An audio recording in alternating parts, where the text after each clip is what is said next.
सृष्टि बचपन से ही दिखने में सुंदर नहीं थी, लेकिन अमीर बाप की बेटी सृष्टि पर उसकी माँ जान छिड़कती। मेरी बेटी कितनी प्यारी है, भगवान सबको सृष्टि जैसी बेटी दे। सृष्टि धीरे धीरे बड़ी होती है। एक दिन सृष्टि की सहेली कहती है, तू दिखने में कितनी अजीब सी है, लेकिन मैं जानती हूँ हम सब में सबसे अच्छी शादी तो तेरी ही होगी। तेरे पापा अमीर जो हैं। और बता नहीं सकते यार, दहेज तो हर कोई देता है, ये क्या ज्यादा ले जाएगी अपने पति के लिए? अरे बड़े शहर में कोठी है इसके पापा की। अरे पापा की है ना, कौन सी इसकी है? इसकी होती तब तो कोई भी लड़का इससे शादी कर लेता। अरे पापा की मतलब पापा की है तो मेरी ही है ना? किसने कहा? अब तेरी तो तब होगी ना जब तेरा भाई ना हो। वैसे भी शादी के बाद सारी प्रॉपर्टी भाई के नाम होती है। सृष्टि समझ जाती है कि उसे किसी भी हालत में माँ बाप की सारी प्रॉपर्टी को अपने नाम करना है, लेकिन कैसे? एक दिन सृष्टि का भाई शीनू कहता है, बहन क्या कर रही है? तुझसे एक बात करनी है। अरे हाँ हाँ करना, मैं तो तेरी बहन हूँ। बहन मेरी लाइफ में ना एक लड़की है, बहुत अच्छी है। मैं सोच रहा हूँ माँ और पापा से बात करूँ शादी के लिए।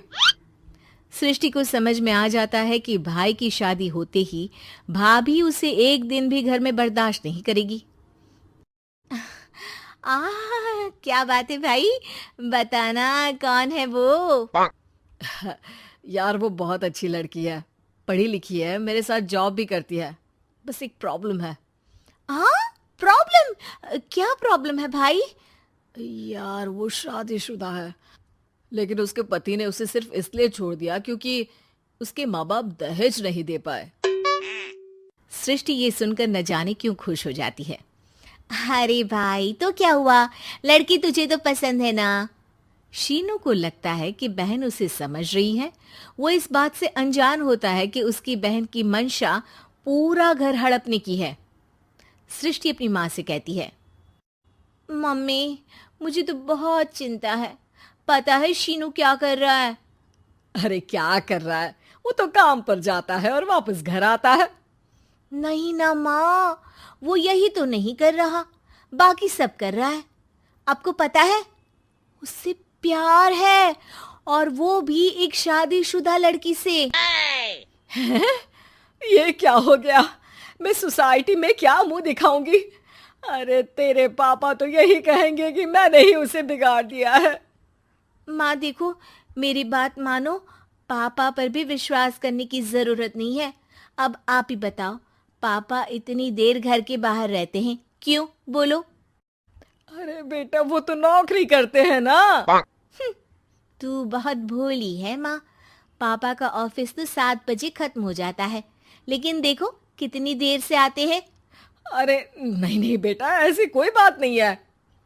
सृष्टि माँ को एक औरत से बात करते पिता की फोटो दिखाती है। देखो माँ कैसे हैं पापा, मैं ना कहती थी कि पापा सही नहीं है। मैं तेरे पापा से बात करूंगी, दे फोटो मुझे। ओ माँ, वो तो डिलीट हो गई। लेकिन चल, तूने तो देख लिया ना। पापा से बाद में बात कर लेना, और हाँ मेरा नाम बिल्कुल मत लेना। हाँ माँ। अब क्या था, सृष्टि के माँ और पिता के बीच झगड़ा होना शुरू हो जाता है।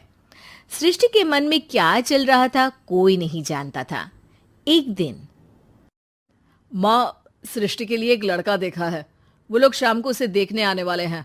और हाँ माँ, एक खुशखबरी, मैं और पापा मिलकर एक नया बिजनेस ट्राई कर रहे हैं।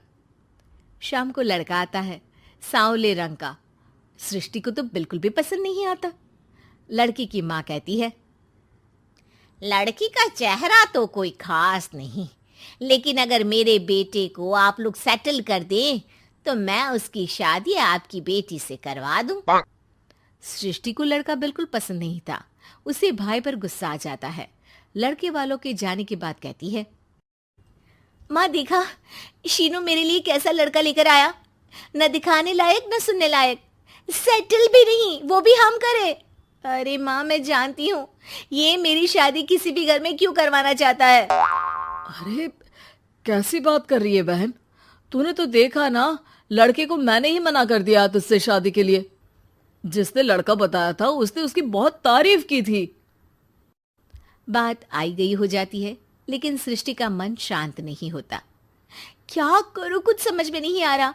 मेरी शादी हो गई तो ये लोग पूरी प्रॉपर्टी शीनू के नाम कर देंगे, मेरे हाथ तो कुछ लगेगा ही नहीं। तभी सृष्टि को आइडिया आता है। वो किसी वकील को फोन करती है। जी देखिए, अगर आपके मम्मी पापा का तलाक हो जाता है तो आपके पिता की आधी प्रॉपर्टी आपकी माँ के नाम हो जाएगी, फिर उसे वो किसी को भी दे सकती है। सृष्टि अब माँ को बेटे के खिलाफ भरती है। माँ, शीनू पर नजर रखा करो, वो जिस लड़की के प्यार में है ना वो शादीशुदा है। यहाँ आएगी, सारा पैसा रुपया जमीन जायदाद सब हड़प लेगी। पापा का भी हाल तुमसे छुपा नहीं है। ऐसा ना हो कि मैं और आप एक दिन सड़क पर भीख मांगे। हे भगवान, मैं तो जीते जी मर जाऊंगी अगर ऐसा हो गया तो।